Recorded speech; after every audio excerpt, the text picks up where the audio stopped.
following announcement has been paid for by the New World Order. Hey, welcome to another edition of the Filthy FRB Show. It's Sunday, August 9th, and I'm joined, as always, by Filthy Tom Lawlor. What's up, man? Not too much. Just got done watching that awesome AAA Triple Mania pay-per-view. We'll get to that a little bit later, but I don't feel so bad. It was $20, but 30 in HD. But man, that was a struggle to get through, and that's their WrestleMania, huh? Yeah, that's like their biggest show of the year. Yeah, it was something else. I don't know quite what else to say. Yeah, I don't know. I would have to check with the people at Countermove, but did they have a Triple Mania game over there at Countermove tonight? I doubt that. I doubt that Countermove was taking action on these bets. Yeah, I doubt it too. And you put it, we put in a request, or Adam did after you requested it for there to be a game, a Filthy FRB game on Countermove for SummerSlam. Yeah, I'm hoping that goes through. I've been told my whole life that dreams can come true if you work really hard for them, and hopefully we can make this happen. Yeah, I mean, I don't understand why they won't play for money. There's they say they can only do that, just for fun. I guess because they don't have any statistics, like they can't count significant strikes or takedowns. Or, why not? Yeah, I don't know. I don't know how that works, man. Yeah.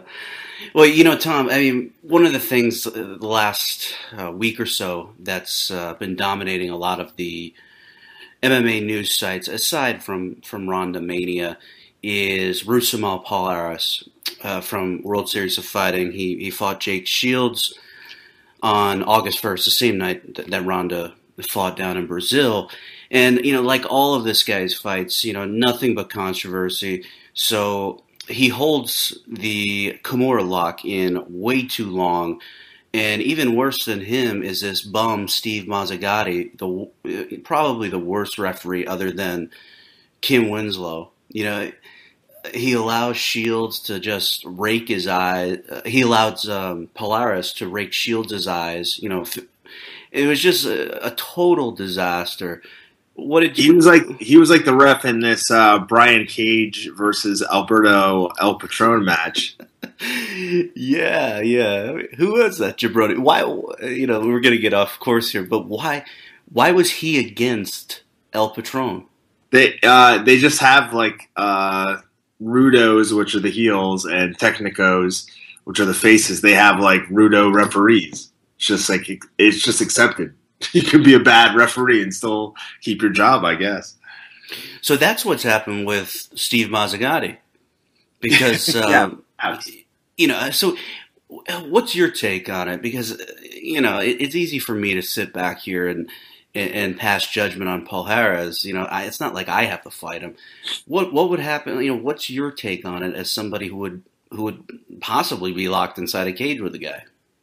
I wouldn't sign the contract to fight him. I mean, it's real simple. If nobody agrees to fight him, then he can't fight. I mean, what are they going to do?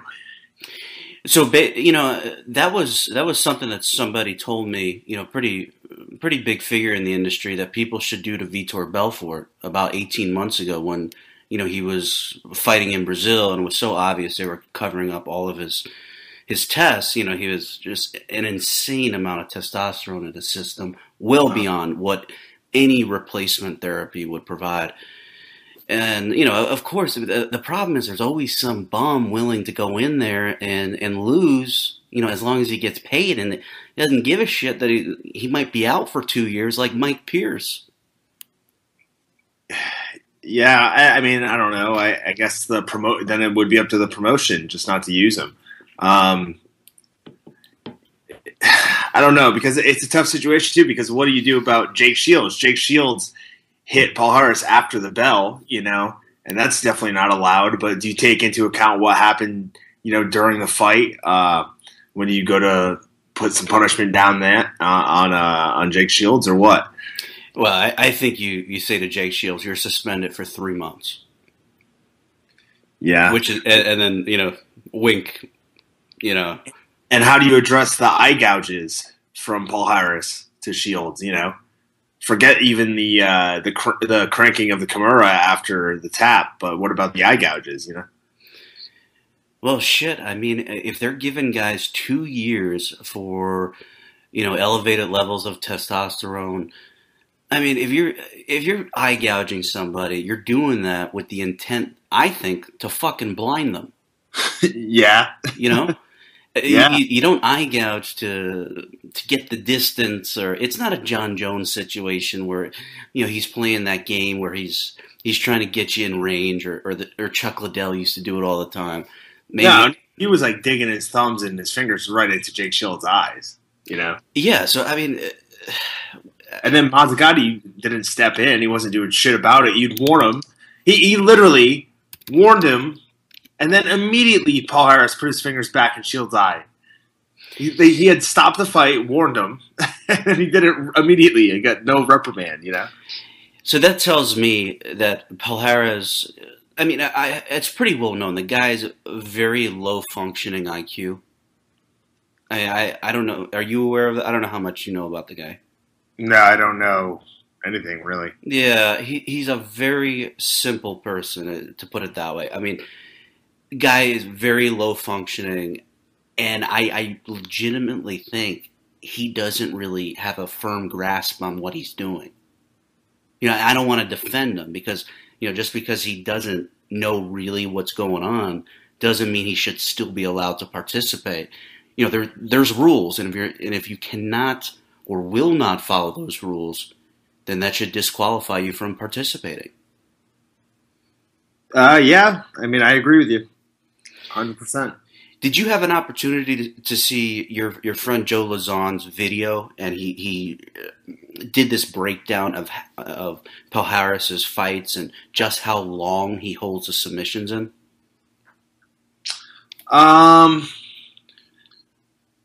I saw the video. Yeah, I mean, so I saw some people saying, "Oh, instead of 1 second, it was 1.3 seconds," and then. Another friend of ours, Vinny Magalesh, said, well, let me hold a submission 0.3 of a second longer, and we'll see. You'll see what the difference is. Uh-huh. Yeah, I mean, it's tough. I mean, Palhares definitely holds it beyond what, he's supposed to. It's not even so, I don't know. There's been instances where he's cranked it, If he was just holding it, that's one thing, because sometimes you're stuck in a position, you're so tight. But it doesn't seem like that's the case in any of these instances. So, he's definitely out to maim somebody, I would say. Now, correct me if I'm wrong, because I haven't watched the video in a week, but I could have sworn when Mazzagatti went over and actually, put his hands on Palhares and say, hey, that's it, buddy, he cranked even more. Yeah, it looked like he cranked a little bit more. So, I mean, I've heard some theories, like I said, he's a very low-functioning IQ, and he's been coached by Murillo Bustamante, since he's been fighting in MMA, and he's been trained that you don't release the hold until the referee makes you release it because of what happened with Bustamante and Matt Lindland with the fake tap. What was that, 2004 or 3? I thought that Palhares wasn't training with Bustamante now. Well, I'm not exactly sure, but I knew those guys that was his coach for a long time. Yeah, it was, but I think that there was some sort of issue and that he's not with them anymore. Yeah. What the issue could be. I don't know. I guess he was just, what can I do with this guy? I think it came to a point where it was making Bustamante look bad. Yeah, I would agree. I mean, it scares people off, that's for sure, especially if you're trying to get members in the gym, But isn't it kind of funny that, we're sitting here saying, this guy's behavior is so egregious that he should be banned from cage fighting. You know, you have to be a special kind of scumbag for people to want you banned from fighting in a fucking cage. Yeah. It's 2015. I don't get how this sport is still going on. Shouldn't we as like a civilization be way past this, Brian? I mean, really? Well, Uncle Dana says it's in our DNA. I mean, it probably is. I mean, it's... I agree with him on that. Yeah, it definitely is in our DNA, but I don't know. I thought that's why we had sports. I thought that was like simulated games of war, so that we didn't actually have to prove it for other people's entertainment. Oh well. Now, I really thought World Series of Fighting. You know, Ray Sefo. I know he's considered the president. I don't know how much clout he really has, or how much there's some people that I forget their names. You don't think he's throwing out vetoes and stuff? Yeah, I think it's more of a he's coming up with foreign policy, ways to deal with Bellator and the UFC. It's more of a Jack Tunney type role. Okay. You know, he'd show up every once in a while. Well, I don't know. I guess in this case, he's more like Roger Goodell, right? He's telling Palhares he's out indefinitely. Yeah, so they they strip him of the belt of the World Series of Fighting World Championship, which is, you know, it's tin glued to a leather strap. It means Do you think he was wearing the belt, Brian? You think he was wearing the belt when they had to go get it from him? Because that would be like the worst job ever. Yeah, imagine being the guy that has to show up and try to collect that belt off Palhares, like explain it to him. Yeah. Oh man. Yeah. So he's stripped of the belt and he's suspended indefinitely. Which I've seen some people whose opinion that I respect say, you know, you really can't do that. You can't just say you're suspended until we feel like not suspending you anymore. You mean legally? Yes. Well, yeah. I don't really know. I don't have counsel that I can call up real quick either. So you got Super Cal. Yeah, I'll hit him up. I don't know if he'll get back to me quick enough. Yeah, so I assume what's going to happen is it's going to get thrown on the plate of the Nevada Athletic Commission, and then World Series of Fighting is going to say it's out of our hands now, guys. You know, if they give him a 2-year suspension, then we'll honor it, of course. But that was more just public relations, window dressing. What they announced on Tuesday that he's stripped of the belt and suspended indefinitely. Yeah, he should be. It should be up to the commission, I think. You know, kind of leave it out of the hands of the promotion. That's how it should be. And they had a pretty busy weekend, pretty busy night that weekend because of that Khabib and Nurmagomedov versus Diaz brothers mess that went on. Yeah, that's another thing. You know, can the UFC, do you think they have to suspend Nate? I mean, Nick is a total separate case. He's going to get suspended because, you know, the third time marijuana violation or third positive test. But do you have to make a statement to Nate and to people that if you're a UFC fighter, you can't be getting in public, you know, confrontations outside of competition? Yeah, but then, I mean, you probably have to reprimand Khabib as well. What do you think? I guess it would. Yeah, it's just one big clusterfuck because, you know, one guy's going to say the other guy started it, and the other guy's going to say, well, you know, I don't think they even have to do anything. Honestly, I mean, nobody pressed charges. I don't think. I mean, I don't know how it's going legally. So, if nothing happened, then why would they need to address it?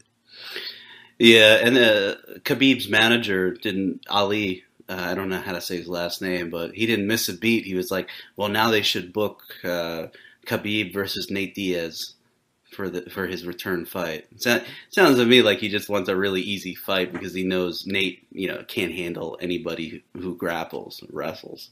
Yeah, I don't know if anybody can handle Khabib at all. So, yeah, I mean, at least go after him. That's for sure. Yeah, and then, you know, after the show, I don't even know who that fight. Who is that between? I think it was all their same crews, from what I understand. Yeah, I only looked at it once, and I didn't. Right off the bat, I didn't see Nate or Nick or Khabib, so I'm not really sure. But yeah, so that was the next morning when I woke up, because I went to bed after UFC 190, and then I was like, oh shit, you missed the exciting stuff at World Series of Fighting. It was like, either Ronda knocks out some awful fighter. I mean, let's be serious. This Betch Carrera is terrible. She was like the Brooklyn Brawler of the UFC women's division. Yeah. Did you see the GIF that I posted?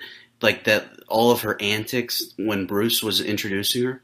No, I didn't see that. Oh my God. It was one of those things you're embarrassed for her. Like, what are you doing?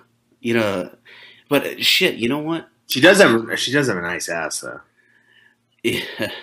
Yeah, she is in shape, but it's one of those things. Is like, I'll give her credit because this whole troll job that she pulled off was almost 2 years in the making, and she trolled a lot of people into putting down $60 because, I mean, she even got me a little bit because I thought, if Ronda gets her an armbar, she's gonna pull up Paul Harris. She's not gonna let go, and then Yeah. It turned out she didn't really need to do it. Yeah, I don't know. Ronda's going to be pulling in a lot of pay-per-view buys.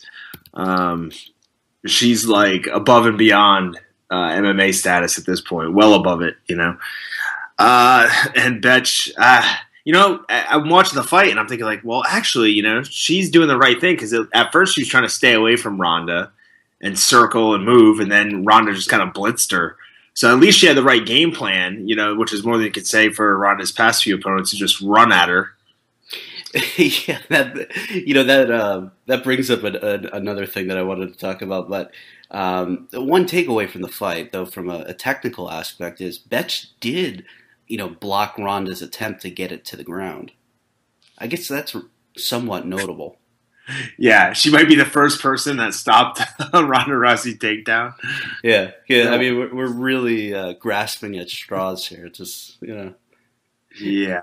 But so Kat Zingano, I know she lives in Colorado, so marijuana is legal there. Maybe she was partaking in some really good stuff.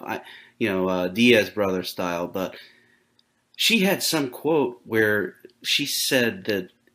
She wanted to run across the cage with a knee and make it an exciting fight, and she was shocked that Ronda Rousey went for her arm. She didn't think Ronda Rousey would go for an armbar. And I'm like, did you see this, Tom? I'm like, what? Yeah. I don't know, man. I don't know what to tell you. Maybe she had some like really good edibles or something. I don't get it. I mean, maybe she's just not a good speaker and she just said something stupid. But I mean, if you're gonna fight Ronda Rousey, yeah, she's probably gonna go after your arm. Yeah, I mean, did she have another submission win? Did she have one by choke? I mean, what's the deal? I don't remember. I think everything's been by armbar. Armbar, yeah. Other than Betch and Sarah McMahon, I think. But yeah, so that was one of those head scratchers. I was like, wow, that's interesting because Kat wants a rematch. And you know who also wants a rematch? Who? Betch Carrera. She said 2016 she's going to get a rematch. Oh, really? She's gonna have a tough time convincing anyone to buy that, and she's gonna have a tough time getting beating some of the other girls to get a title shot. I'll give her credit though, man. I don't know if she's a wrestling fan or what or who's advising her, but whoever's advising her is really smart because in the press conference, the post-fight press conference, they kind of gave her an opportunity to apologize for all the things that she said to Ronda. And she says, I won't apologize, and I don't regret anything I said. Yeah, good for her. True heel fashion. Yeah, I mean, just totally sticking to the script. And Because I feel when these guys fight and they're talking a big game before the fight, and then after the fight, they're hugging and they're kissing, literally off. It pisses me off because it's like, oh, you got me. You're a carny and you got me. Yeah. And I remember, they got you Virgil style, buddy. Yeah, we're gonna talk about that too. But it was like Matt Lindland after UFC 189. Chad Mendes goes over there and does everything short of French kiss Conor McGregor. And it's just like, dude, that's the guy who said he'd put his balls on your fucking forehead. You don't go over there and do that. Fucking sell it, man. Yeah, I agree with you on that one. I mean, it's one thing if you're cool with the person in the media before the fight, then be cool with them after. But if you're a dick to them, then be a dick to them. Stick by your guns. Yeah, a handshake. I think a begrudged handshake should be what it is. Yeah. And actually, Matt slap their hand away. You slap their hand away and walk off. Yeah. Walk backwards. And Lindland, actually, one of his pet peeves is the bro hug. He wants the bro hug eliminated from culture. From any... in any setting, in sports, that he hates the bro hug. Have you heard about this new phenomenon? I saw an article on the internet about bro jobs. Have you heard of this? No, what is it? It's, I guess somebody put out a book about, it's called, bro jobs. The science behind, I don't know, it's like straight men that get blowjobs from other dudes, but in a non-sexual way or something. What? How is that not a sexual way? I don't know. Let me find the articles here. Yeah, and I'm just trying to make this a little bit more family-friendly type podcast. How were you? Yeah, it never seems to work. I always say that, and then about 48 hours later, it always goes back to the lowest common denominator. Now we're talking about bro jobs. Hey, I don't know. There was an article on probably on the OG actually. It's called. Okay, so you got to stay away from that place. There's a book that's been written called "Not Gay: Sex Between Straight White Men." And it talks about bro jobs, which are sexual experiences between white men who identify as straight. Tom, it's not crazy. I've probably talked to you or told you about my friend Reese. He's a guy who lives in Oregon, and he started this T-shirt company, and Garth Brooks, gave him a big helping hand. Garth Brooks wore one of his T-shirts. What do you mean by that? What do you mean by a helping hand? Yeah, bad choice of words. No, he put him over by wearing one of his shirts to a big press conference in New Orleans. Yeah. So Garth was up there in his shirt. It's called 1950 clothing. But Reese has this friend, and I've met him, and basically, he's like performed oral on a dude, but doesn't identify as a gay. And to me, it's perplexing. I'm like, well no, that's gay. Yeah.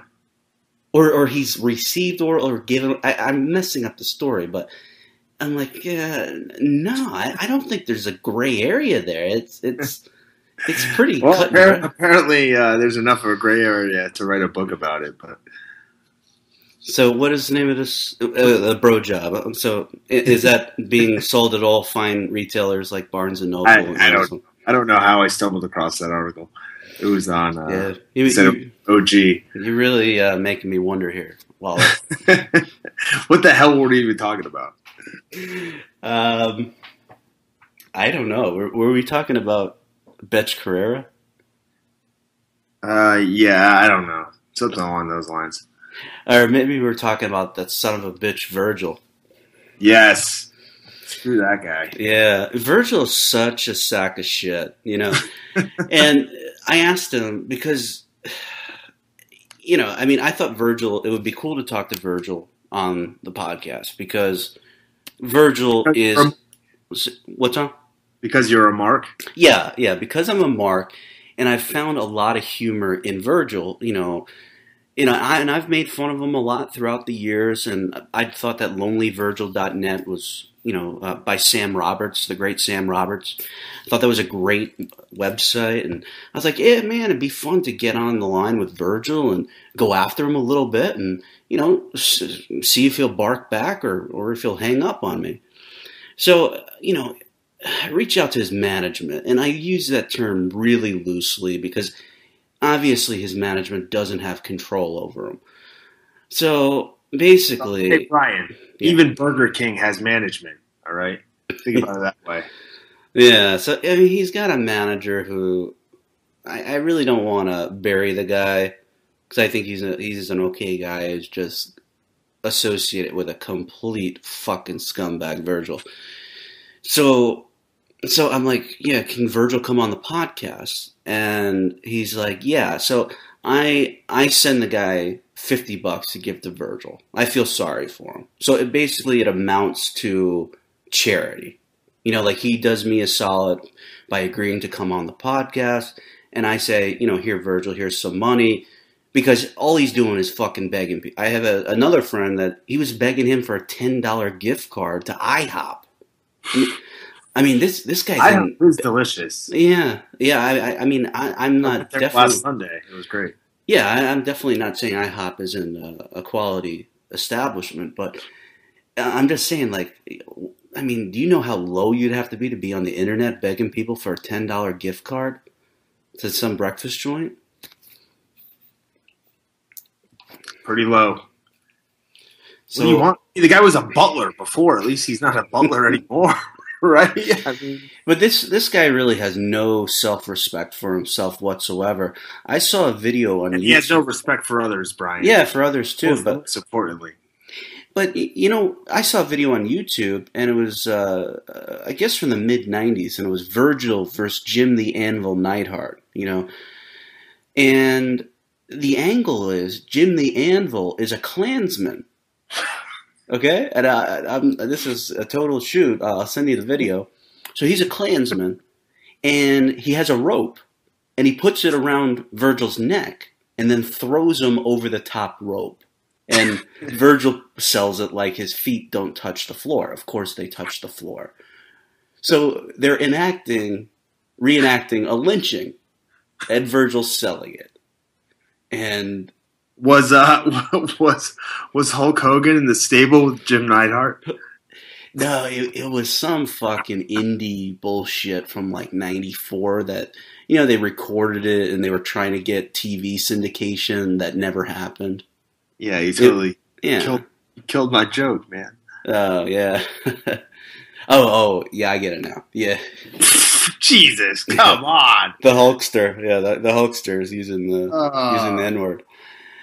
But yeah, and I had actually, and then King Mo texts me about it. He's like, "Bro, is that real? That's not Virgil." He's like, "I'm like, yeah, that's Virgil." And Mo is disgusted. He was like, "Does he have no respect for himself?" And Mo, he knows he's a pro wrestling guy. I mean, he knows all's fair in pro wrestling as long as they pay the money to come in to see you perform. And he was disgusted by it. Yeah, it's pretty bad. So I guess my point with that story is Virgil just has no self-respect. I mean, this is a guy that set up a gimmick table in the fucking New York City subway. Yeah, my favorite Virgil moment is when Kevin Nash blasts him in the face with repeated elbows at the Royal Rumble in Providence in the mid-'90s. Yeah, I wonder what he did to deserve that. Oh my God, Nash just fucking wrecked him with elbows up against the ropes. It was the best. So the other funny thing about Virgil is he started this GoFundMe campaign, and he wants $1 million, and nobody, and he doesn't even have a story. Who doesn't want $1 million? Right. But the funny thing is, he doesn't even have a reason why he needs $1 million. It's not like, oh, I need like Jerry Lynn, it had some kind of medical condition, and they raised $15,000 for him. Yeah. I think that Brian Fritz in Orlando, I think was the guy who organized it for him. Yeah. So, it was just No, he needs that fuck money, as he calls it. Yeah, to go to a fucking Marilyn Manson concert. And that was my other thing. I was like, he went to a fucking Marilyn Manson concert? He's a 60-year-old black guy. Yeah, I was on his Twitter. I was fucking baffled. And he's yelling about fuck buddy, and he was supposed to be on with us, and he goes to a fucking Marilyn Manson concert. I mean, who even knew Marilyn Manson did concerts in 2015? Still, I don't know where it was either, man. Well, I think it was in Pittsburgh, but I'm not sure. I mean, Virgil. I mean, his manager told me, he's missing. He goes missing in action. I don't know. Virgil might live in like a YMCA or, a halfway house, and because I don't think Virgil has a phone. Like, you can't call up Virgil. No way. Yeah, I don't have his number. So he was better off as a butler. Oh yeah, and I mean he's upset a lot of people in the wrestling industry because DiBiase doesn't even like him. Yeah, well, maybe he wasn't good at his job. I don't know. Oh man, he's just a disgusting person. And if you saw him on the Sam Roberts show on Sirius XM about 3 weeks ago, Sam Roberts has this like really hot chick that's his sidekick on that show. I forget her name. Hotter than the Mexican chick that came out with that old guy? In the same class, yeah. Same class. Hey. And Virgil, so he walks in there and sits on her lap, and you could just see like it was so uncomfortable. I was like, oh man, who does that? And he's talking about his 14.5-inch cock. That's fucking huge. But I was at the NCAA Nationals in St. Louis this year, and I asked Jerry Briscoe. So it was me, Ben Askren, Chael, Jerry Briscoe. So I asked. You have any more names there? Big shot. So I'm just trying to set the scene. So I've been having a few drinks. We were it was free beer up in one of the suites there. Courtesy Titan Mercury Wrestling Club. Shout out to those guys.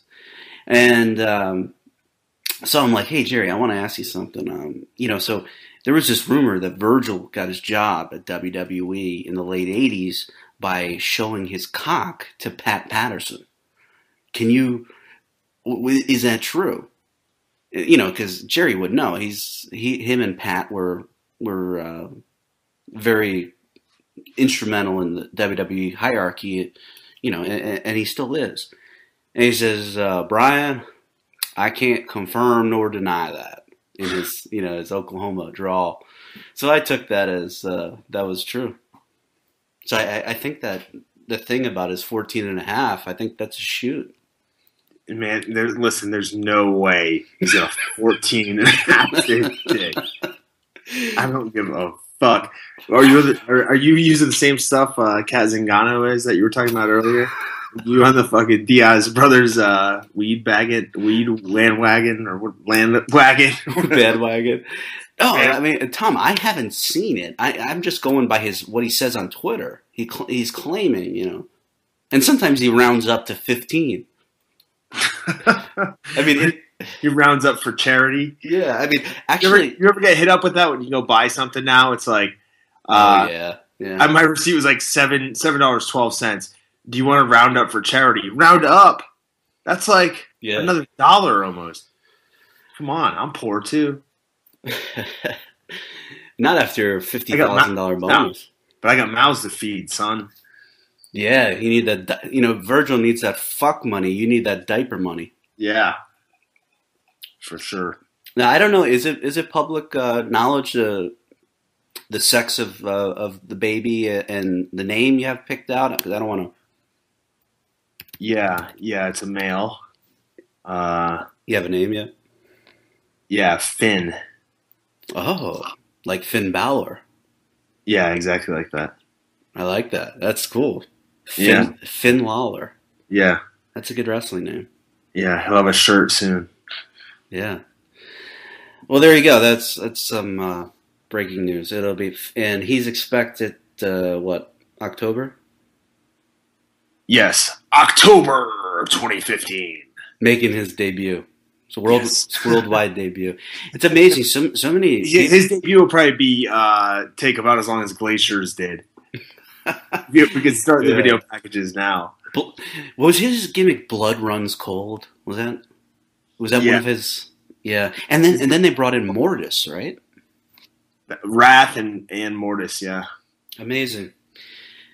It reminds me of Max Moon. Remember him, Conan, and WWF? Yes, I do. We're really getting off the rails here. I wanted to talk a little bit about the UFC show in Nashville last night. And, Michael Johnson got fucked. I didn't think it was that bad. Well, explain your side of it then. Why not? I went back and I watched the second round immediately after the fight was over. And I just thought that... the shots weren't landing as cleanly as maybe they looked. And the striking wasn't too far off numbers-wise. Dariush was, not getting hit with a lot of the punches, and he was popping a lot of jabs back. So I think if you went back and watched it really closely and intently, I'm not saying it was a good decision. I'm just saying it's far from some of the worst ones that we've seen. Yeah, I saw the stat. Scoring it live, I had 2-1. Johnson rounds 1 and 2, and then round 3 for Dariush. The statistics did show, it was about as even a fight as possible. But then, MZ Nijam, I thought his fight last week was worse than this. Who did he fight? I don't even remember. Yeah, exactly. But so you don't think it was that bad? I didn't see one scorecard for him other than my I don't even know how to describe him. He's basically fired me from being his friend. Douglas Crosby and Richard Bertrand, I think, were the two judges. Yeah. Douglas is a character. Sometimes he kind of goes off the reservation and won't talk to you for a while. I didn't know he was a Native American. He's you never know what Douglas you're going to get. But I don't know. I thought it was pretty clear for Michael Johnson, and so I feel for him because what about the octagon control? I know octagon control is a very ambiguous term. I thought he was pushing the pace. He was commanding the center of the octagon throughout the first 2 rounds. Yeah, I don't know. Whatever. I've seen people lose all 3 rounds and then win a decision. So I don't know why everyone's up in arms over this one. There's been a lot of worse decisions. This one wasn't that bad. Yeah, the worst one that I can remember was Nan Fan versus Leonard Garcia. That was awful, right? Yeah, it was literally 15 minutes of Garcia punching at the air. He didn't connect on anything, but he threw the punches, so he got the cards. It was just one of those, but I think, Garcia lost 7 fights in a row, and that might have been the only one that he officially won. And it was no, he definitely lost. No, there was a couple other ones that he snuck out wins in there. I think that he lost. He won that. He got the nod in that Korean Zombie fight. Oh yeah. Didn't he win the first one? And then didn't he get twistered the second time? Was that him? Yeah. Let me pull up Leonard Garcia's. So he beat Chan Sung Jung, then lost to Mark Hominick, then allegedly beat Nan Fan, and then lost again. Then he went on an incredible losing streak. Lost to the Zombie, Nan Fan, Matt Grice, Max Holloway, and the legendary Cody McKenzie. Oh, yeah. I like me some Cody McKenzie. Yeah, I don't know what happened to that guy, man. I don't know. I don't know, when was it? Like he with that illegal knee or something. I think I saw him on. There's a show, Alaskan Bush People. I think I saw him on. But apparently some people were giving him shit on Twitter, and the next day he fucking deleted his Twitter. I was like, you fucking idiots. Cody McKenzie is a gift to MMA. Don't fucking run him off. Yeah. I mean, did you see his walkout when he fought in Russia? He comes out to White Snake, Here I Go Again, and I'm just like, this is the greatest thing ever. Did he have on basketball shorts? Oh, yeah. He fought in the UFC in fucking basketball shorts. with the tag. Yeah, Herb Dean had to go over and pull the tag off the shorts. Yeah, that's amazing. Absolutely, unbelievably amazing. What fight? My God. What fight was that? Was that? He belongs in Triple Mania. Yeah. Before we get to that, what were your thoughts on OSP and Glover Teixeira? Teixeira did what he had to do to win. St. Preux got tired after the first round, it looked like to me. Especially beginning of that third round, he came out when he was just trying, weird stuff, moving all weird. And, I think the writing was on the wall. I think he was just too tired. And Glover looked a lot better than he did in his last fight against Phil Davis, that's for sure. Maybe, having John Jones out of the division kind of remotivated him a little bit. I don't know.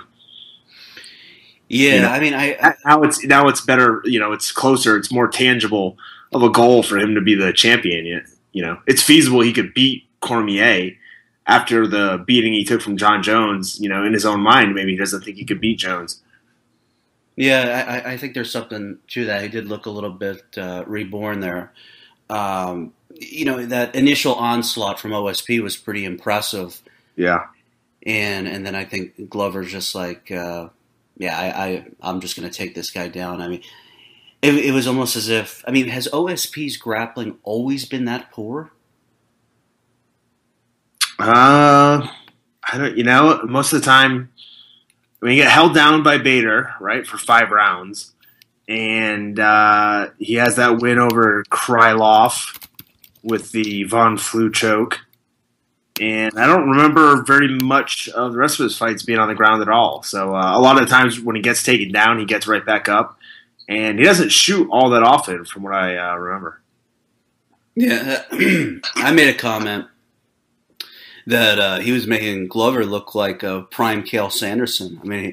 It was just like he had no shot. He wasn't even struggling on the takedowns. It was just like, man, just tap the knee and... done. Well, he would get him up against the cage, too, and lift him pretty easily. Yeah. Just like, pick him right up, walk him to the center, beat him up a little bit. I thought Glover looked pretty good. Yeah, he sure did. The other guy that I was pretty impressed with his grappling. Oh, yeah, Derek Brunson. He's impressive, but I was going to say Ray Borg and not the Boston Bruin guy. Yeah, that was Borg. Ray Borg. Okay. That's close enough. Yeah. Who did he fight? He fought Gino Hernandez or somebody? Is that who? From World Class Heroes of World Class Championship Wrestling. Yeah. He fought a guy named Herrera. I don't know how you pronounce his first name. I think it was Gene or Gian. Yeah. Yeah. So it was surprising to me, though, that because I didn't even see that fight. Borg lost to Ortiz a little bit over a year ago. Dustin Ortiz, Tito's little brother. And whose brother is that? Tito. Oh, yeah. And he actually was on that card. On the prelims. Yeah, he was on the card, too. He beat up Willie Gates, who's some of his friends call him Bill, actually. Yeah. I thought he was I thought it was Willie Gates Jr. I thought he was adopted. I thought that was the story. Yeah, he's the guy, I was at the Tough finale in Vegas, and he said, Dana, I got 6 kids. I need that bonus. So I don't think he got the bonus, but he, he got a really quick fight, less than a month, which in the UFC, fighting at this level, that's pretty rare. Yeah, for sure. Chris Camozzi had a win His first in a while in the UFC, so good for him.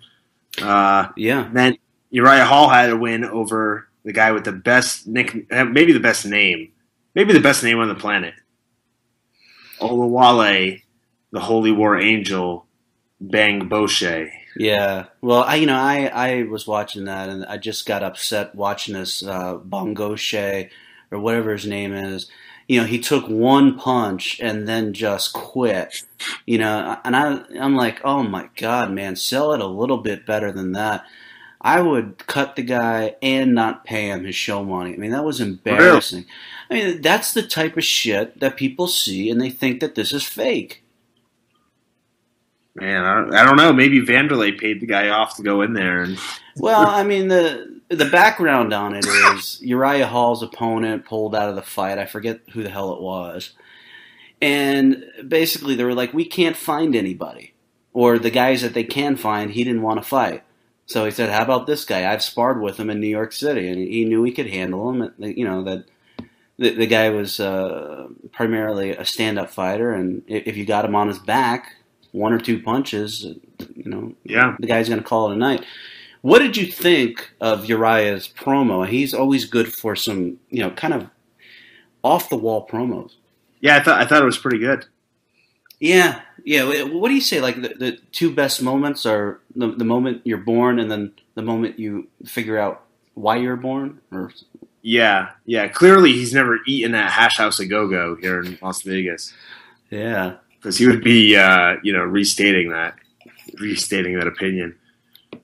Another guy I liked, Brian, on the show was Timothy Johnson, a.k.a. Barry Darso. From Demolition? Yes, from Demolition, from Hole in One, Barry Darso, from The Repo Man. Hey, that reminds me, Repo Man, didn't he get Ted DiBiase's $1 million belt back from that son of a bitch, Virgil?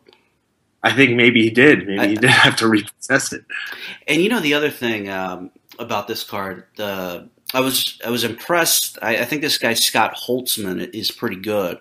Hot sauce. Yeah. I was disappointed. Tough to tell because of the guy that he fought. I was just gonna say Cristo Duablu or whatever. He's the 2-time national champion in Brazilian Jiu-Jitsu for Greece. Can you believe that? Yep, I can. Yeah, unbelievable. I mean, I'll give the Greek guy credit, man. He was tough as fuck. I mean, Holtzman just kept teeing off on him, and he got beat up pretty good in his last fight too. Yeah, I mean, he was tough. I mean, he didn't belong in the UFC. I mean, that's for sure. I mean, that's one of the downfalls of holding 50 cards a year is. You got guys that need fights, and then sometimes there's holes in the roster, and you got to bring in a guy like this to basically be a job guy on Saturday morning challenge, WWF challenge. What's wrong with that?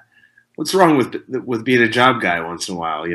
Bring these guys in when you're in their hometown or in the their region, have them fight. So what? Yeah, I guess it's not a bad thing. I don't know. It doesn't really tell us much about Holtzman. Brian, some of my favorite memories are thinking about the Steiner brothers tossing around a couple of jabronis. We never have those moments if all their matches were big matches. That's true. Because they don't. The Law started the jobber. I mean, they don't do the job. I can't remember the last job. The last job match. Now the jobbers are kind of like. They're superstars. Yeah. Like Zack Ryder. Zack Ryder, yeah. Or the one-man band, baby. Fandango. Yeah, I thought that guy, he seems like a good athlete, good look. I think that gimmick was just a very short-term gimmick, and I don't think? There's just nowhere to go from it. Did you see him and Heath Slater on Swerved? No. Is it good? Go watch it.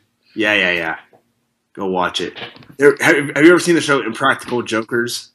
No. What is that on? It's on. I don't know. That's a good question. I don't know. The DVR gets it. Good question. The DVR. Yeah, but look it up. It's a great show. but it was a skit kind of like that. Like they have Heath Slater and Fandango are in a coffee shop, like working, but they have Miz and Dolph Ziggler telling them what to do in their earpieces, and they're doing it. It's pretty good. You gotta check it out. Watch it as soon as we get done here. Okay. That's in order.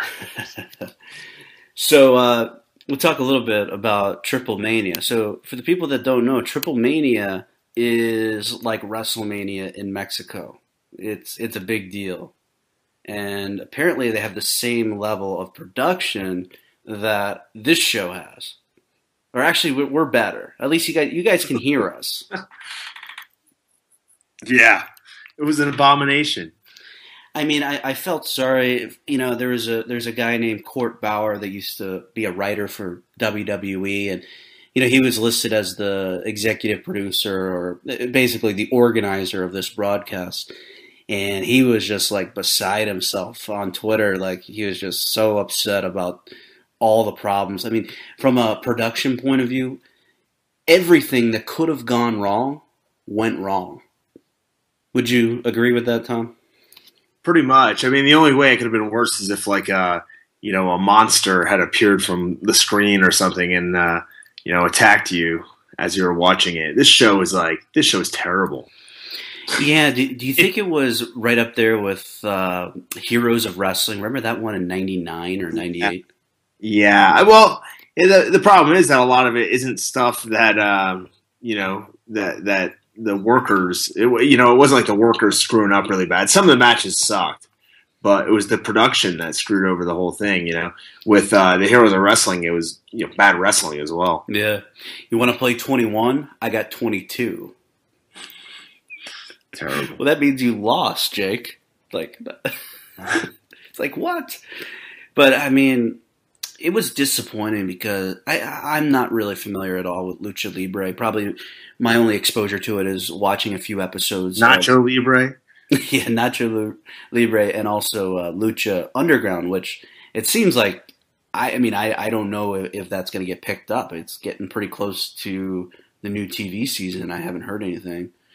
I believe that the news story was that they were looking for January or something. But I mean, yeah, I think they spent a lot of money producing that show. The show is awesome. I love it, but yeah, it's like not sustainable.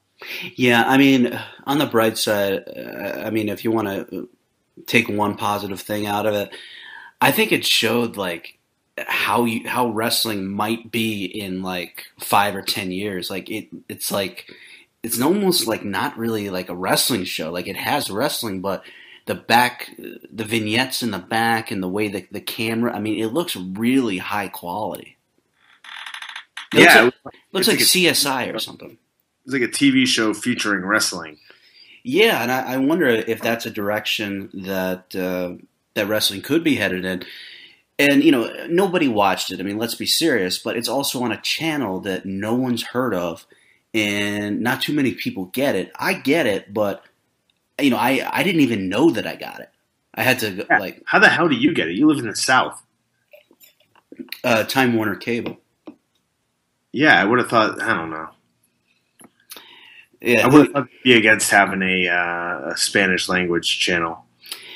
It's one of those things. It's probably part of some kind of package. I think El Rey is owned by some corporate conglomerate, and if you take a few of their channels, you have to take another one. And they bundle it together, which is an inefficiency, and one of the reasons why I think programming is going to move more towards a la carte type setup rather than this.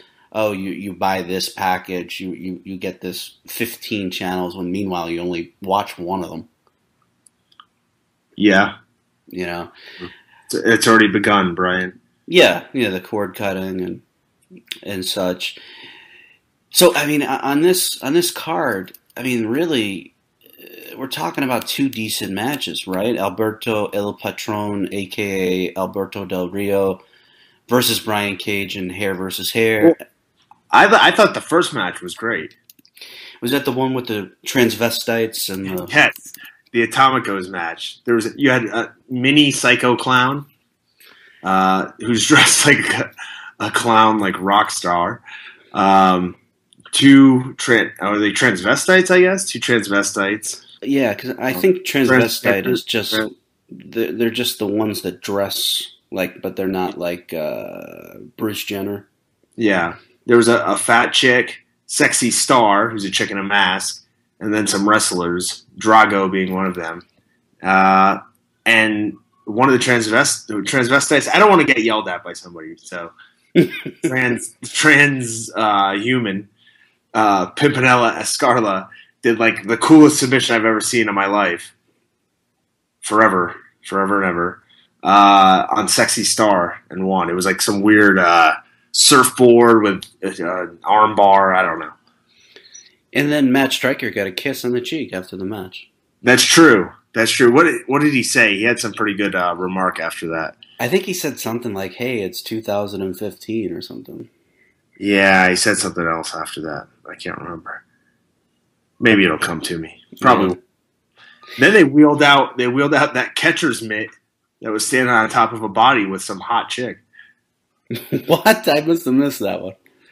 I'm saying that guy's skin, the old ref that they brought out. Oh, yeah. The like, old leather. It's terrible. Tropicasas, allegedly, he's the father of Negro Casas. Does that strike any? No, I mean, no. So I'm reading. Is this Dave or Brian Alvarez? I don't know who wrote this. It's either Dave or Brian. Said that Stryker compared Tropicasas with Terry Funk because they both wear a headband. That's true. Yeah. I think Stryker's a good talker, but I think he was just so unsettled by all the production issues that he was just like, he let it get to him. He broke. And then he started acting like he started lisping on the end of some of the words he was saying, and he started being over the top. This was just like, it was the worst commentary, more so than anything else. It probably had to be the worst commentary I've ever heard on the show. And Hugo Savinovich, and some of the WWE fans will remember, he was a Spanish announcer forever, at least when I was growing up. Yeah. And he was fucking terrible. Yeah. They were hot garbage. It was bad. They were so fucking terrible. Then, right, some of these matches were pretty bad, though, because the next one, the Vianos, 3, 4, and 5 versus the Psycho Circus of Psycho Clown, Murder Clown, and Monster Clown. That match was just god-awful. Is this one... Okay, so this is when Hugo Savinovich... It's like 3 fat old men versus 3 guys dressed up as clowns. But here's the funny part of the match. Hugo Savinovich, Mike, gets all screwed up. So Stryker is having a conversation with somebody that we can't even hear. Yeah. Absolutely. So we're watching this horrendous match, and you got Stryker having a conversation with somebody, and Hugo Savinovich is just totally, missing in action. And then he's complaining about the buzzing. And at one point, what did he say? He goes, "Just pretend like we're watching a Killer Bees match." Like, Brian Blair and Jim Benzo. It's not a good joke. Yeah, and there was another point in the show that I could hear sparks, and I'm like, "Well, what the fuck is my TV? Is there something wrong with my TV?" Like, no, that was part of the production. Yeah, I don't know. Definite production issues on this one. Holy shit! But I guess that just made it kind of interesting. I wish I could remember exactly at what point my girlfriend looked at me and goes, "This is fucking awful." Now, did she watch wrestling before she met you? No. Yeah. So she's a trooper for even watching this bullshit. Well, after it was over, I told her, I said, "Babe, you're the best," because that was the worst. So she will sit there and watch wrestling with you? Yeah, she'll at least entertain it. She was complaining about not being able to watch NFL preseason the whole time. Wow. I mean, preseason sucks. Exactly. Those guys will be bagging groceries in 3 weeks. Don't worry about those guys. Bunch of ham and eggers. Yeah. She doesn't even like the teams that are playing. Why does she have to watch this game? No, maybe she has some money on it. Yeah. No, she doesn't. Well, I don't even necessarily like TNA, and I watch that sometimes, too, so I guess I get it. Yeah, so the next match, they lowered this cage, and they had they had a wrapping around the cage. I guess what was the company? Did you make it out? I don't know. This match was all over the place. I don't know. I don't know a damn thing about this match. I could not figure it out. There was way too many things and people going on. Yeah, had Jack Evans there. I hadn't seen Jack Evans wrestle in about a decade. Oh, he's been on Lucha Underground. Oh, really? I mean, I just remember he did this fucking insane bump off a top of a steel cage in Ring of Honor, and he must have somersaulted like 3.5 times. I don't know. Do you know? Have you seen that bump? I believe so. Yeah, he does some insane shit. And Helico does some insane stuff too. I mean, that's like the guy that was wearing the GoPro. Okay. On his chest. That sounds like really dangerous to me. Yeah, I mean, Jack Evans is like gymnast level. I mean, that he does some crazy shit. But yeah, like you, I couldn't really make any sense of the match, and it was like a ladder match, but the belts. How many belts were there? What the hell was going on? Well, there was 3 belts, but you only needed to get one of them.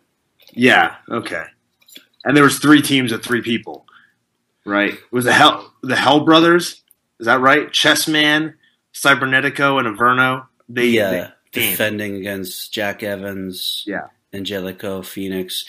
So it's either Dave or Brian put this match made the least use of talented guys and poor match striker trying to announce this travesty. By the end, we did get Hugo Savinovich back.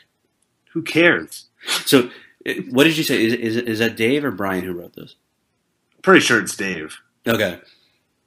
Maybe I'm wrong. I don't know. Yeah. Either way, I'm sure the opinion is the same. Going to be a lot of thumbs down, I assume. I want to give it a thumbs up because I was entertained the whole time. You know. Yeah. You know, I mean, a train wreck. Yeah, it was a train wreck. I don't know. They need to invest a little bit more money so that we can actually listen to the commentary. But I wonder, is there that much overhead if they wanted to put these on?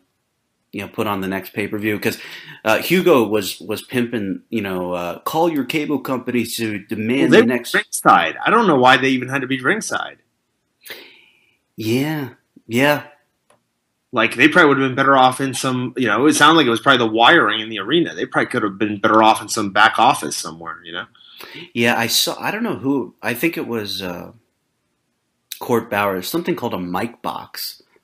And apparently the mic box malfunctioned, but that doesn't explain the other issues, like I said, the sparks, like I said, Brian, you and I could have done a better job than they did. Yeah, and we know nothing about the product. Another funny line was, so Stryker lets us know, because they pulled out a staple gun.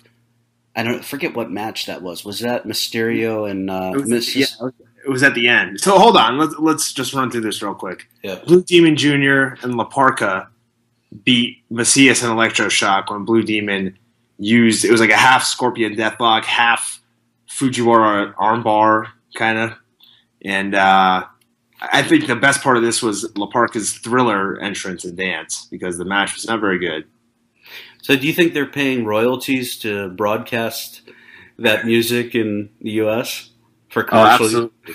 Absolutely. The estate of Michael Jackson is 100% getting the royalty money. Yeah. And then, then we had the first of the 2 double main events there with Del Rio or El Patron versus Brian Cage. Yeah, I had never heard of this Cage guy. I guess the Lucha Underground shows I watch, he was never on.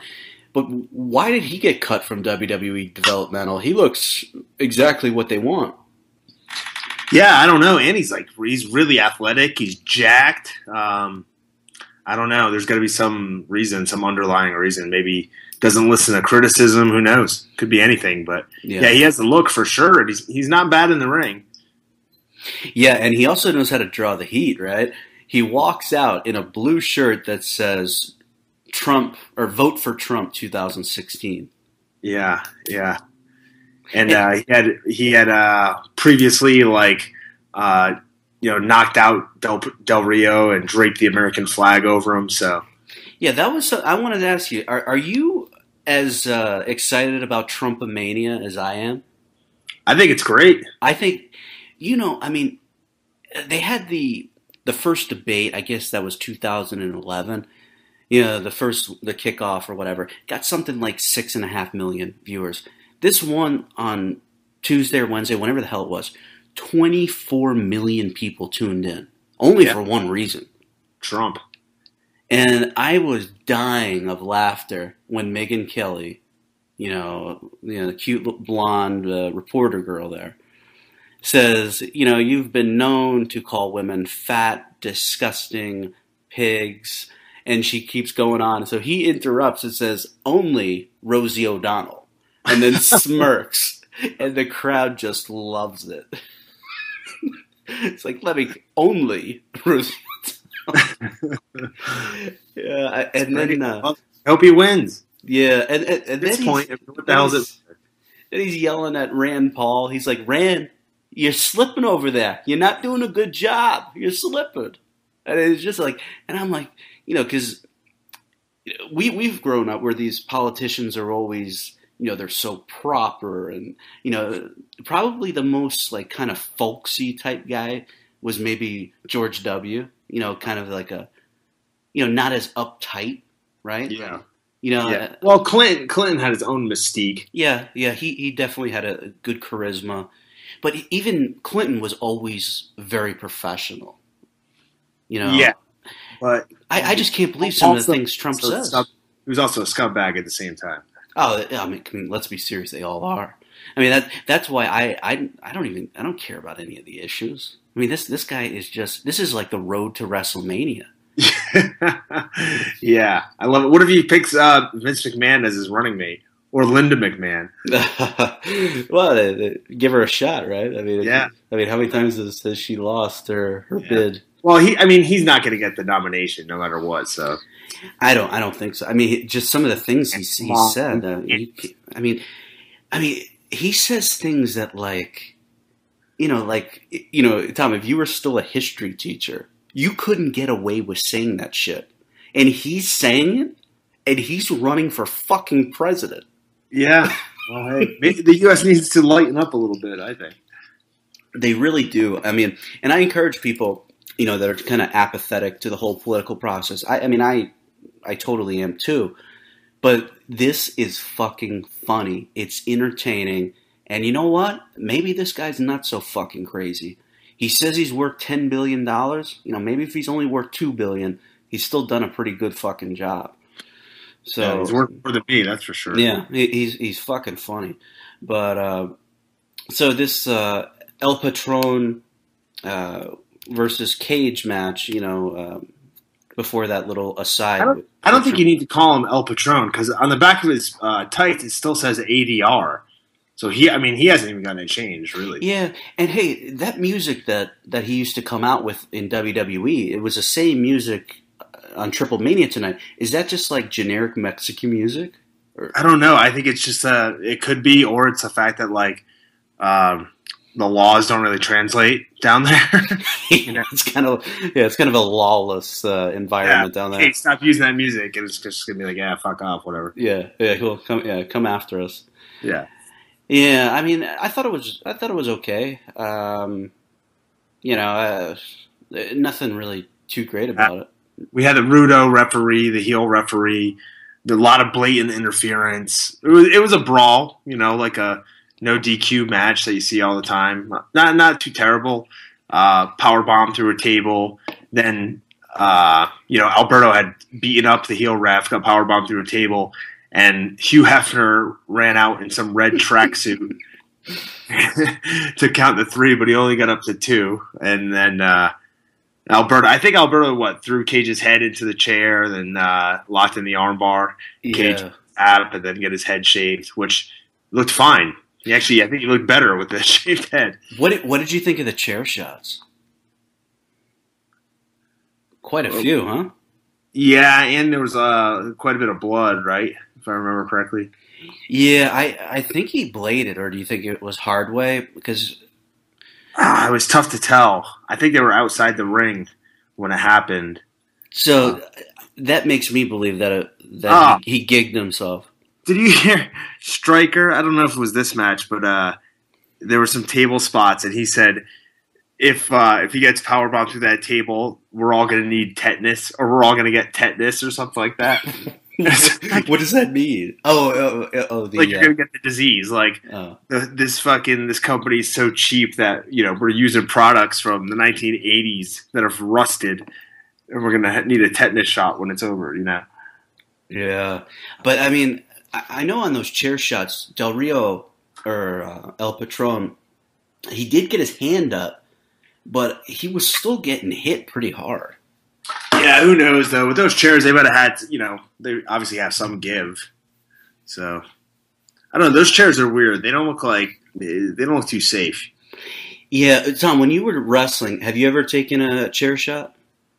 Yeah, but not from one of those crappy chairs. Yeah, so just a standard folding chair.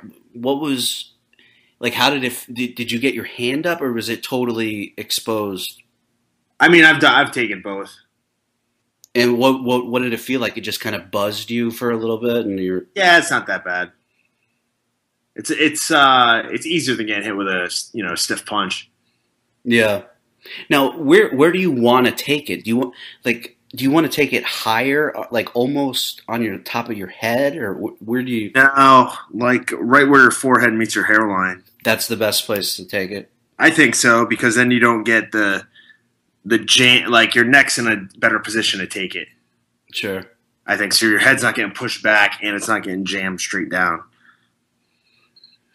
So then, the last match there, Rey Mysterio versus Mystices, formerly Sin Cara, formerly Mystico. Yes. Yeah. Yeah. What did you think He of it? descends from the sky, came down in the old harness gimmick from the ceiling, hey, you said something about 70,000 people in there. That arena was huge. Yeah, that's the same arena where the UFC runs. I think it does. That's like 22,000. But actually, somebody corrected me that I just wasn't picking up on Hugo's accent. He was actually saying 17. I don't know how I got 70 out of it. A pretty damn big place, because it wasn't full. Yeah, but did you hear 70? No, I don't know. I didn't hear what you were talking. You weren't really. No. Yeah. No. So apparently it was 17. Okay. But I thought another funny part of the commentary on this one was, so Stryker just asked mysticis. Hugo, what does that mean? What does that translate to? Yeah. And Hugo has no fucking idea. He made up those. He's like, it means everything that has to do with spirituality and all the triumphs and tragedies that he has gone through in his career. It's like, what? That's what it translates to? That one word? That's what you're telling me? Yeah, that was another one of those great moments. He stumped him. He was like, oh, God, I got to go with the full bullshit mode. Yeah. Rey Mysterio had a pretty sweet costume when he came out, though. He really did. Yeah, I liked it, man. It looked like wings. I mean, it was better than any entrance I've seen anywhere in a long time, I thought. Now, when Mysticis came down from the rafters, to me, that rigging didn't look too safe. Man, I always get scared of that, And he didn't look too confident either. Hell no, would you be? Well, I don't. No, I wouldn't want to do it. We're gonna have you descend from 100 feet in the air in Mexico. Kind of gives you a lot of respect for what Shawn Michaels did at WrestleMania 7 or whatever it was. Or the zip line. Yeah, he sold it like he was not scared one bit. I'd be shit. Well, I don't know. I've been on zip lines and they're not. They don't last that long, I guess. So. But of course, that was pre-Owen Hart. Yeah. So. Yeah. I think about how many times Sting was doing it. Yeah. Right? Then that was probably more dangerous.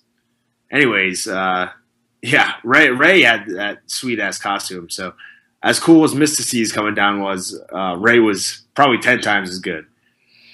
Yeah, I was kind of impressed by Ray. You know, he was moving well. I mean, I know from reading the Observer, you know, like his knees or one of his knees or both were just totally shot. I mean, he looked Yeah, like he could still go.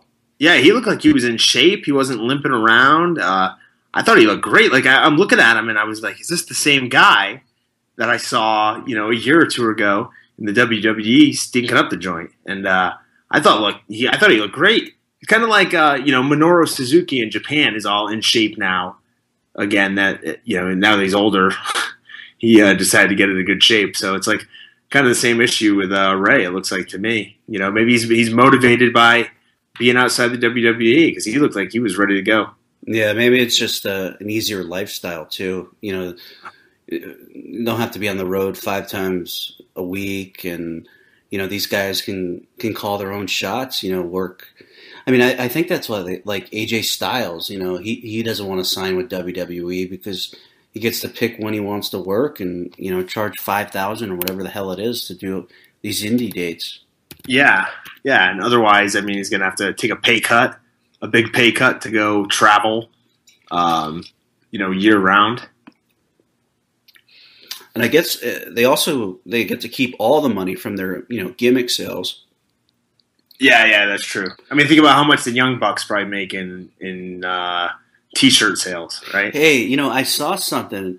Did they really super kick a little girl? Did you see that? No. I'm gonna send it to you. Like they super kicked. Oh man, I let me try to find this. All right. Well, anyways, I'll recap the rest of this Mysterio match right there. There was a power bomb through the tables by Mr. C's. Mr. C's worked as the heel throughout the match, and you know it made sense because after the match he turned heel. So Mysterio was flying around everywhere, big Bronco Buster style dive to the outside onto the floor, just crazy rolls and roll ups. Cradles and near falls, and then Mysterio wins with a tilt-a-whirl off the ropes into the Fujiwara armbar and gets the submission. Hey, so I tweeted that link. So I don't know if you have Twitter open, but yeah, I see it. It literally super kicked a 9-year-old girl. Well, did she deserve it? I don't. But how does a 9-year-old know how to sell a super kick? I don't know. So not a good sign. They're exposing the business, man. I mean, she's probably like maybe they didn't smarten her up. Oh well, or is it a boy? I can't really tell. Kicking the shit out of the Young Bucks actually, so that's why kid got super kicked. Let's see here. Man, this kid's got some good leg kicks and body kicks. Yeah, right behind here. I'm trying to. Okay.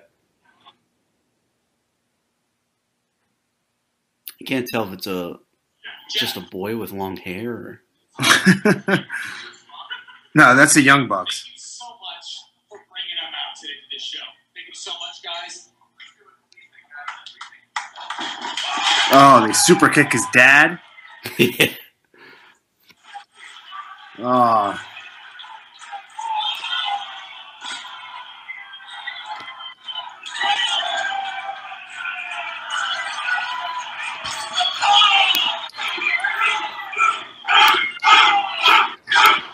And yeah, that kid is throwing him in there pretty stiff. How does a kid know how to take a super kick? Well, I guess he could. Oh, super kick the little kid. That's brutal. Yeah. Man, he runs the ropes too. Yeah, that kid's dad's got to be somebody who's a wrestler that's taught him because he knew exactly how to run the ropes and throw those kicks and. That was crazy. Yeah. That's I just saw it a couple hours ago. That's going to go viral, you know, because that's just, you know, they all say it's fake, but I mean, you got to know how to take two fucking super kicks from grown men, you know. You know, if you're off a little bit, I mean, that kid's getting knocked out. Yeah, kid's got some balls. Yeah, it's pretty cool. All right, so we talked about Palhares, we talked about that son of a bitch Virgil, we talked Triple Mania, UFC in Nashville. I think that's everything that we got. Well, okay. After that, Mr. C's versus Mysterio match, Mr. C's attacked Mysterio and challenged him to a mask versus mask match. So that's pretty big news. When will that take place? Fuck if I know. Yeah, I mean but isn't that we already know? Didn't Ray already take his mask off in WCW or? Yeah, but I don't know if that existed in strange world that is Lucha Libre. Yeah, it doesn't count because it wasn't Lucha Libre. Yeah. All right, Tom. Hey, I'll let you know what we're gonna do this week, or you let me know. I don't know if you want to talk to Brennan or Ben, or let you kind of take the lead on that. We got a few options, so we'll figure it out. Yeah, then we talk to Tim, too. Yep. And if Virgil ever gets his head out of his ass. Yeah, I don't think that's going to happen. All right, so that's the Filthy FRB show for Sunday, August 9th. See you motherfuckers later. Wiki. Ow. But, I don't know. I thought that's why we had sports. I thought that was like simulated games of war so that we didn't actually have to prove it for other people's entertainment. Oh, well. Now, I really thought World Series of Fighting, Ray Sefo, I know he's considered the president. I don't know how much clout he really has, or how much there's some people that I forget their names. You don't think he's throwing out vetoes and stuff? Yeah, I think it's more of a he's coming up with foreign policy, ways to deal with Bellator and the UFC. It's more of a Jack Tunney type role. Okay. He'd show up every once in a while. Well, I don't know. I guess in this case he's more like Roger Goodell, right? He's telling Palhares he's out indefinitely. Yeah, so they they strip him of the belt of the World Series of Fighting World Championship, which is, it's tin glued to a leather strap. It means do you think he was wearing the belt, Brian? You think he was wearing the belt when they had to go get it from him? Because that would be like the worst job ever. Yeah, imagine being the guy that has to show up and try to collect that belt off Palhares, like explain it to him. Yeah. Oh man. Yeah. So he's stripped of the belt and he's suspended indefinitely. Which I've seen some people whose opinion that I respect say, you really can't do that. You can't just say you're suspended until we feel like not suspending you anymore. You mean legally? Yes. Well, yeah. I don't really know. I don't have counsel that I can call up real quick either. So you got Super Cal. Yeah, I'll hit him up. I don't know if he'll get back to me quick enough. Yeah, so I assume what's going to happen is it's going to get thrown on the plate of the Nevada Athletic Commission, and then World Series of Fighting is going to say it's out of our hands now, guys. If they give him a 2-year suspension, then we'll honor it, of course. But that was more just public relations, window dressing. What they announced on Tuesday, that he's stripped of the belt and suspended indefinitely. Yeah, he should be. It should be up to the commission, I think. Kind of leave it out of the hands of to just rake his eye. He allowed Palhares to rake Shields' eyes. It was just a total disaster. What did you? He was like the ref in this Brian Cage versus Alberto El Patron match. Yeah. Who was that jabroni? Why? We're gonna get off course here, but why? Why was he against El Patron? They just have like Rudos, which are the heels, and Technicos, which are the faces. They have like Rudo referees. It's just accepted. You can be a bad referee and still keep your job, I guess. So that's what's happened with Steve Mazzagatti, because so What's your take on it? Because it's easy for me to sit back here and pass judgment on Palhares. It's not like I have to fight him. What would happen? What's your take on it as somebody who would possibly be locked inside a cage with a guy? I wouldn't sign the contract to fight him. I mean, it's real simple. If nobody agrees to fight him, then he can't fight. I mean, what are they going to do? So, that was something that somebody told me, pretty big figure in the industry, that people should do to Vitor Belfort about 18 months ago when, he was fighting in Brazil and it was so obvious they were covering up all of his tests. He was just an insane amount of testosterone in his system, well beyond what any replacement therapy would provide. And, of course, the problem is there's always some bum willing to go in there and lose, as long as he gets paid. And he doesn't give a shit that he might be out for 2 years like Mike Pierce. Yeah, I mean, I don't know. I guess then it would be up to the promotion just not to use him. I don't know, because it's a tough situation, too, because what do you do about Jake Shields? Jake Shields hit Palhares after the bell, and that's definitely not allowed. But do you take into account what happened, during the fight when you go to put some punishment down there on Jake Shields, or what? Well, I think you say to Jake Shields, you're suspended for 3 months. Yeah. Which is, and then, wink, And how do you address the eye gouges from Palhares to Shields, It's tough. I mean, Palhares definitely holds it beyond what he's supposed to. It's not even. I don't know. There's been instances where he's cranked it. If he was just holding it, that's one thing. Because sometimes you're stuck in a position, you're so tight. But it doesn't seem like that's the case in any of these instances. So, he's definitely out to maim somebody, I would say.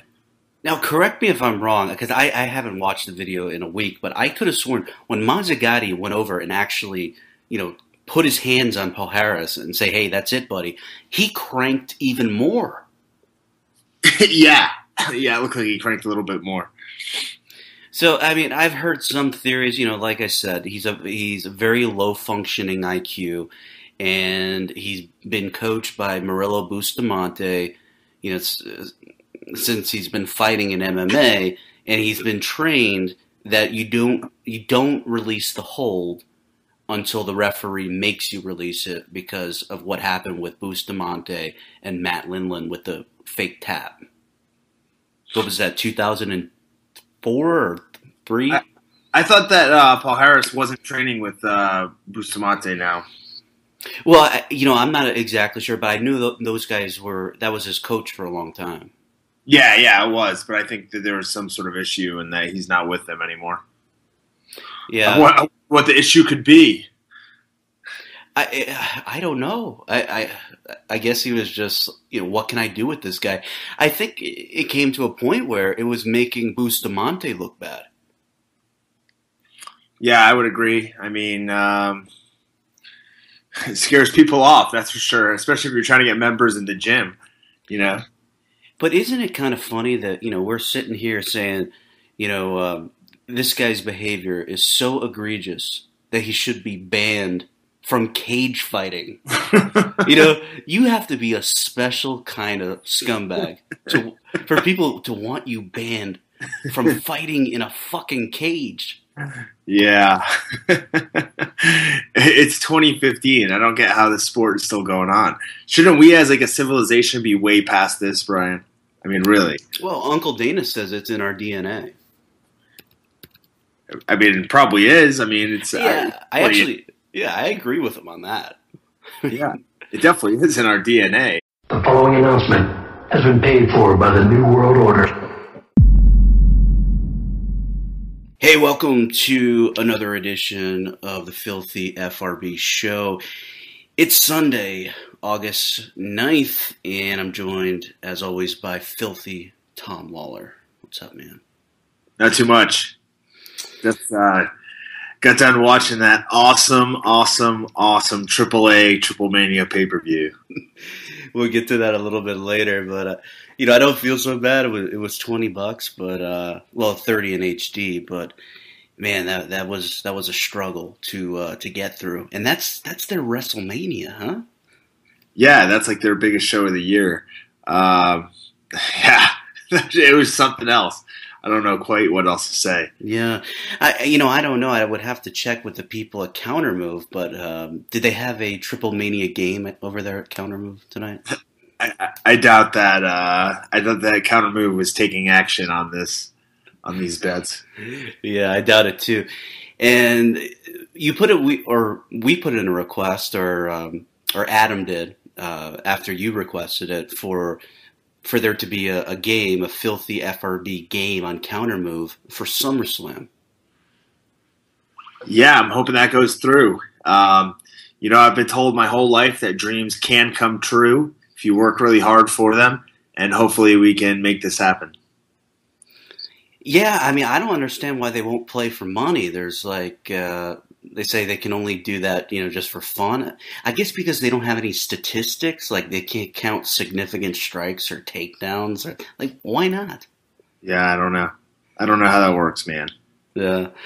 Well, Tom, I mean, one of the things the last week or so that's been dominating a lot of the MMA news sites, aside from Ronda Mania, is Rousimar Palhares from World Series of Fighting. He fought Jake Shields on August 1st, the same night that Ronda fought down in Brazil.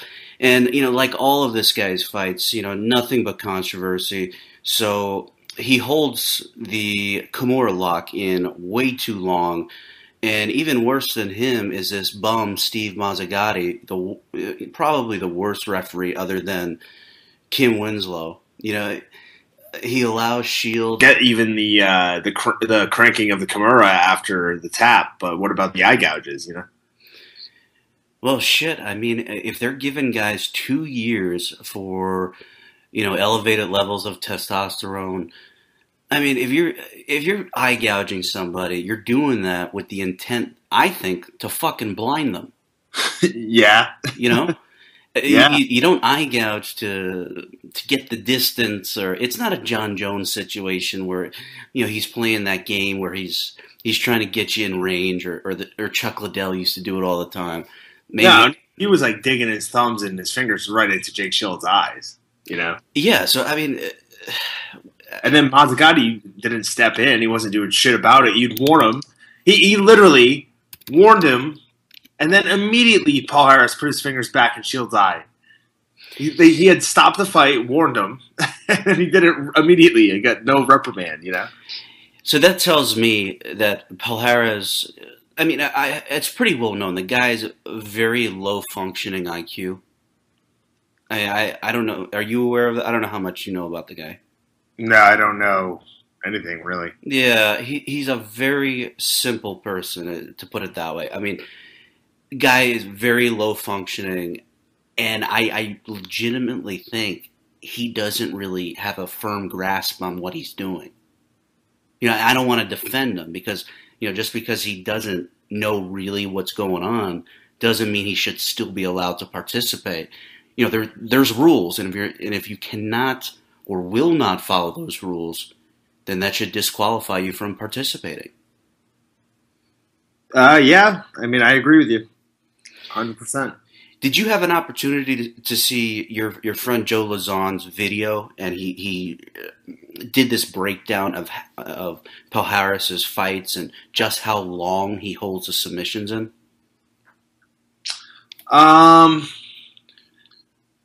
Yeah, I saw the video. Yeah. I mean, so I saw some people saying, oh, instead of 1 second, it was 1.3 seconds. And then, another friend of ours, Vinny Magalesh, said, well, let me hold a submission 0.3 of a second longer, and we'll see. You'll see what the difference is. Uh-huh. Yeah, I mean,